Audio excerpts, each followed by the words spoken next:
గ్రామస్తులారా, మీకందరికీ కూడా శుభములు తెలియజేస్తూ ఉన్నాము. పత్రికలు పంచుతూ మీ మధ్యకు వస్తూ ఉన్నాం. ఈ మాటలు కాసేపు ఆలోచన చేయాలని మీకు మనవి చేస్తూ ఉన్నాం. దేవుని వాక్య గ్రంథంలో రాయబడింది ఏంటంటే, ఏ భేదము లేదు, అందరూ కూడా పాపం చేసి దేవుడు అనుగ్రహించే మహిమను పొందలేకపోతూ ఉన్నారు అని దేవుని వాక్య గ్రంథము రాయబడింది. అందరూ పాపం చేశారంటే అవునండి.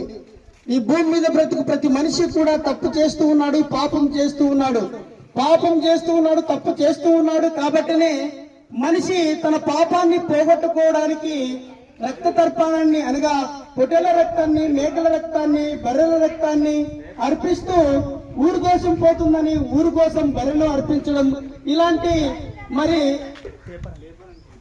పశువులను బలిగా అర్పించి వరేం చేశారంటే మా పాపమును పోయింది అని అనుకుంటూ బ్రతికేవారు. దేవుని వాక్య గ్రంథం కూడా ఈ విధంగా సెలవిస్తూ ఉంది. రక్తం చిందించకుండా పాప క్షమాపణ జరగదని సామాన్యంగా చెప్పవచ్చని దేవుని వాక్య గ్రంథం తెలియజేస్తుంది. అమ్మలారా వినండి, నిజమే, రక్తం చిందించాలి. పాప క్షమాపణ కొరకు రక్తం చిందించాలి.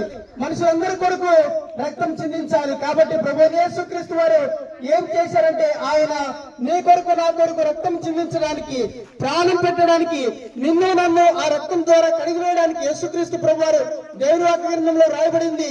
యేసు రక్తం ప్రతి పాపం నుండి మనల్ని పవిత్రులుగా చేయనని దేవుని వాక్య గ్రంథం రాయబడింది. కాబట్టి మనుషులు పాపం చేసి అమాయకమైనటువంటి గొర్రెలను, మేకలను, పొట్టేలను బలిగా అర్పించి మా పాపం పోయిందని అనుకుంటూ ఉన్నారు.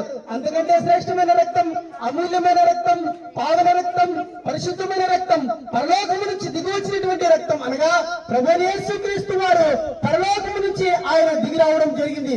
ఎందుకు ఆయన దిగి రావడం జరిగిందంటే, నీవు దేవుని స్వరూపంలో ఉన్నవాడు, దేవుని పోలికలో నీవు ఉన్నవాడు. కాబట్టి ఆయన తన స్వరూపంలో తన పోలిక చొప్పున నరులను చేసుకుని ఉన్నాడని దేవుని వాక్యం తెలియాల్సింది. కాబట్టి ఆ నరులను కాపాడటానికి నరవతారిగా, నరస్వరూపిగా ఆయన ఈ భూమి మీదకి దిగి రావడం జరిగింది. ఆయన ఈ భూమి మీదకి దిగి వచ్చి తాను చేయవలసిందంతా కూడా చేసి తాను ప్రాణమును పెట్టాడు, రక్తాన్ని కార్చాడు, విమోచించాడు.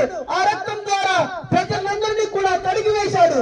నిజంగా మనం కళ్ళ ద్వారాను, చూపుల ద్వారాను, తలపుల ద్వారాను, ఊహల ద్వారాను, ఎవరినైనా అనుమాని మాటల ద్వారాను మనం అందరం కూడా పాపం చేసిన వారమే.